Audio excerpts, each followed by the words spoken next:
leader of Reform UK, Richard Tice. Thank you, Ben. Good morning, everybody. It's great to see you here on a Monday morning. And firstly, I'd just like to reiterate what Ben said about thanking all of our council leaders, our cabinet members, and our hundreds and hundreds of councillors for the incredible hard work they've put in. It's not easy at the best of times, but under the levels of scrutiny that we've enjoyed, it's made it particularly important to thank them and appreciate that. Now, some of you were here back in November when I gave an update on DOGE so far, and you'll recall I had a sort of footballing analogy. We're elected for a 4-year term. If you say that's the equivalent of a 90-minute football match. Here we are, March 26. We're 19 minutes into the game. 19 minutes into the game, and our team players, they encountered a pitch that had a few bumps in it, not great playing conditions, but they're doing a fantastic job, a couple of early stumbles, but they're getting used to how things are progressing. And our friends in the press, they're sort of a baying pack on the touchlines in the early minutes of the game, but actually now they've calmed down a bit. We've appeared less on the front page of the Financial Times recently.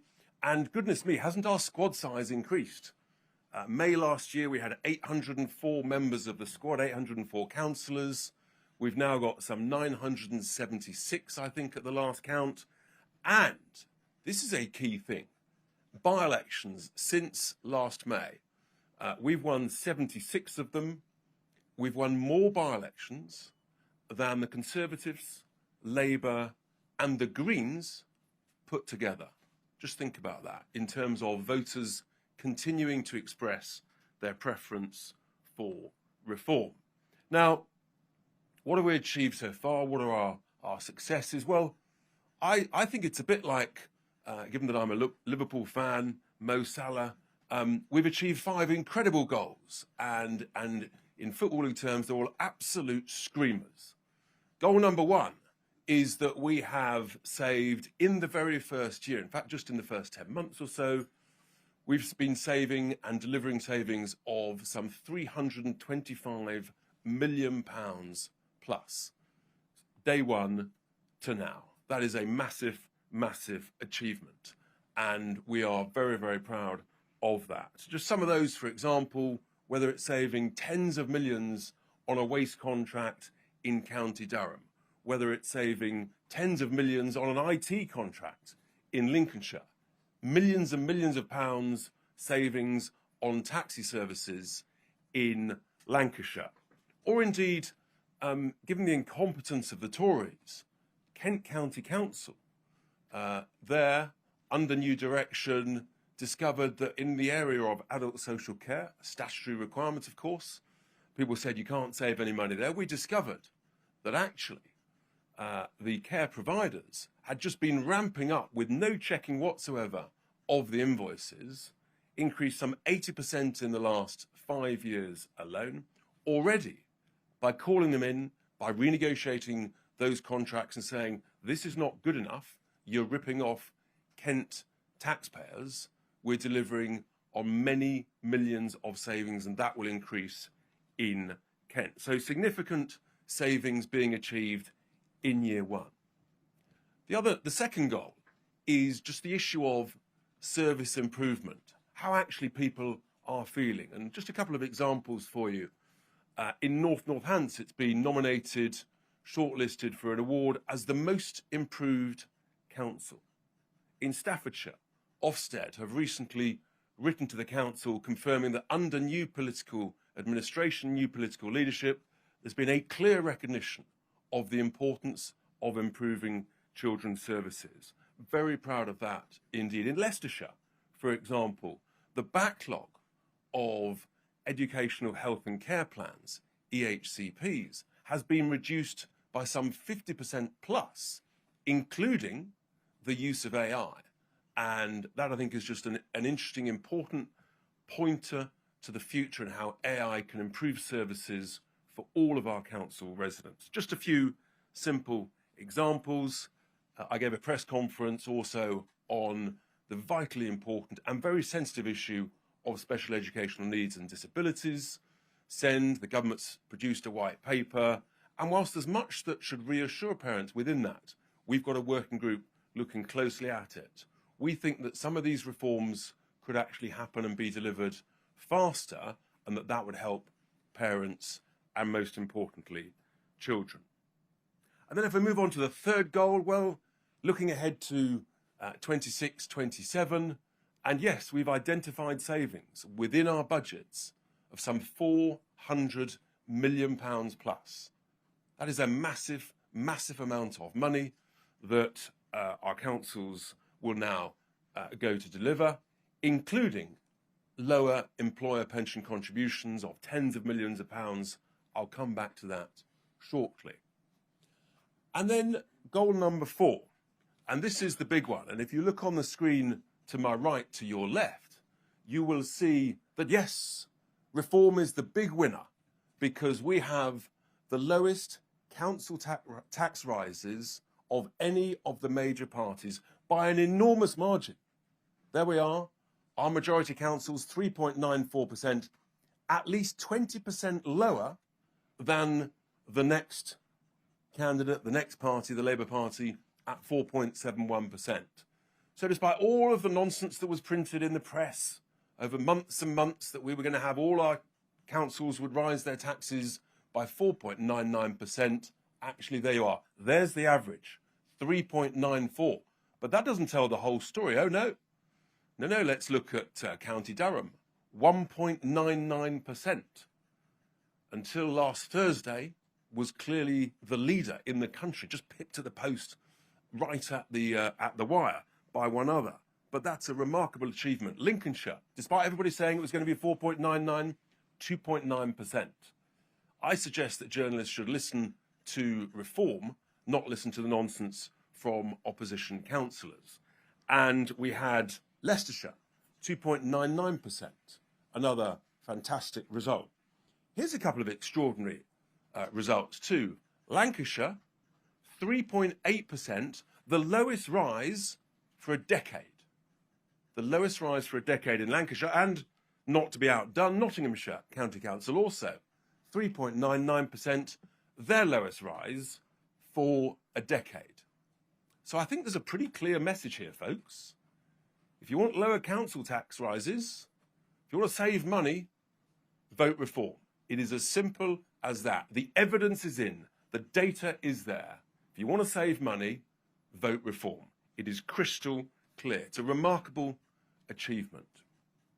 Then the fifth goal, one that I think is, whilst not glamorous, rarely talked about, in numerical terms, in numbers, potentially the most important. Yes, I refer to the issue of the local government pension schemes, where the numbers are mind-boggling. The total value of the LGPS, cumulative, across the 98 funds, as we speak, some £500 billion. Amongst friends, that's £500 billion. Impossible to know how big that is. But if I told you that this is a scandal of overcharging, of underperformance against the benchmark, to the tune of billions of pounds a year, that I first exposed last September, and subsequent investigations have made me even more concerned, you'll understand why I've called for the actuaries to update their actuarial valuations on a one-year basis to the 31st March 2026, because the markets have moved a lot, and frankly, having looked at their valuations, some of them are nothing short of negligent. I'll repeat that. Some of those actuarial valuations are at best incompetent, at worst negligent. And it's to the expense of the council taxpayer that I am most excised. So I've called for these actuarial valuations to be redone on a one-year basis. And surprise, surprise, it's not gone down very well with some of the officers and some of the actuarial valuers. The power of the blob has come back at me and says, that's not a good idea, Richard. Well, if it's going to save council taxpayers money, it sure as is a good idea, and we should do it. Frankly, these valuations, particularly with AI now, it would be better and easier and cheaper to update them every single year. What's happening is these actuarial valuers are applying overprudence on overprudence. And whilst the beneficiaries receive identical rights, benefits and entitlements, of course, the council taxpayer is being ripped off. And I've had enough of it. It's an absolute scandal in plain sight that no other MP has focused on and talked about until I came along. The numbers are utterly mind-boggling. We could potentially, over the next couple of years, reduce employer contributions by some £300 million a year in our councils alone, whilst protecting all of the rights, the benefits and entitlements. That is the battle we're going to have with these actuarial valuers. And this is really important. And I want people to understand it. I know it's not glamorous, but it's so, so important.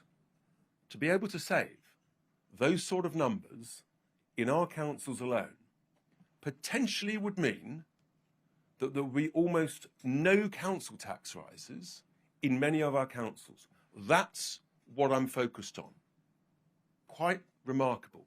Just on this issue alone, that no one understands, that no one's focused on, no one's negotiated on, that could reduce the council tax rises to almost zero. I'm not guaranteeing zero, don't misinterpret me. But I tell you what, this is absolutely worth looking at. And we will look at it and challenge people and be a critical friend to everybody involved in the process. So there we are. 19 minutes into this 90-minute match, folks. We're 5-0 up, as far as I'm concerned. And I think people can see that if you want better services, vote reform. If you want to save money, vote reform. And the opportunity for millions of voters on May the 7th is to enjoy a reform council, get better services, get better value, save money, and have reform running your council as a majority. So that's what I wanted to say as the update on where we are, 10 months in. And of course, being reform, we take questions from everybody in the press. But I thought I'd just touch base first on a couple of issues around the important issue of tax. Because I was lucky enough yesterday morning to appear on the front page of the Sunday Times. And the journalist made all sorts of inferences about me. He then did tweet a little bit later in the day, and I'll just read out his tweet because it's quite important. It's from Gabriel Pogrund. Richard Tice is correct. He paid tax as required. You might ask, why did he put me on the front page of the Sunday Times, given that was his conclusion by the end of the afternoon? Maybe he was just trying to smear me, or what? I just repeat, Richard Tice is correct. He paid tax as required. But we've entered a new world where there is a moral imperative now in the United Kingdom that you shouldn't just pay tax as required. No, no, no. No, you are a naughty person, boy or girl, unless you pay the maximum tax you could possibly pay. Oh, yes. You should now reorganise your fares, according to Gabriel Pogrund and Dan Needle, so that you pay the absolute maximum tax possible. Apparently, it's a bad idea, according to Gabriel Pogrund, to invest in a pension scheme and save money for your retirement. That now is apparently, according to the Sunday Times, a bad idea. You're a naughty person if you save money in a pension scheme. That's the world we've got to, folks. I would gently suggest, if that's the world we've got to, don't be surprised if people are saying something's gone badly wrong with the UK economy and with the whole modus operandi of people in the UK. Don't be surprised if people suddenly say, well, am I right staying here? If the country's broken, which Britain is broken, and if I'm now obligated to pay not what I'm required to pay by way of tax, but morally I need to pay the maximum, don't be surprised if people say, I'm going to pop off somewhere else and live somewhere else. That's where we're at, folks. That's the challenge we've got with regard to tax. Oh, and then overnight, I discovered, goodness me, the heavens opened and gave Richard a gift. Yes, indeed. The Labour Party Properties Limited is a company that's owned properties for decades. And it turns out in the last 25 years, Labour Party Properties Limited has earned over £30 million in rental income. Proper money, 30 million. How much corporation tax, given that the Sunday Times have been criticising me for not paying corporation tax, how much corporation tax do we think Labour Party Properties Limited has paid in 25 years? Any guesses? Zero. A big, fat zero. Because their property costs and their administration expenses, coincidentally, I'm sure it was just a coincidence, have matched or exceeded the rental income. I mean, talk about kettle, pot, talk about hypocrisy. Utterly extraordinary. Oh, I nearly forgot. They haven't filed their accounts for the last year in question in the appropriate time frame. No, they're 6 months overdue. 6 months overdue on their accounts. So the chairman of the Labour Party, Anna Turley, who wrote to HMRC overnight, she, as we speak, is receiving a letter from me asking about consistency and transparency and the importance of public trust in political parties and their accounting. There really is no excuse for the Labour Party property company's accounts to be 6 months overdue. And they've got some serious explanation to do as to why it's so expensive to manage those properties every single year. I'm a real estate guy. I know about property expenses. I know about administration expenses. And let me tell you, something stinks. And I would just remind Anna Turley that the last time there was a politically motivated HMRC investigation against one Richard Tice, it was exactly a decade ago. And it was all to do with the referendum. And one of David Cameron's Black Ops team suggested to HMRC that they investigate me. They did. It took a year. And guess what? Because of my innate caution, it turned out I'd overpaid. I'd overpaid by a 5-figure sum. So maybe that'll be the same this time around. Who knows? But Labour Party, I'll just gently say to you, if you want to take me on, fine. If you want to go to war with me, absolutely fine. I know who the winner will be.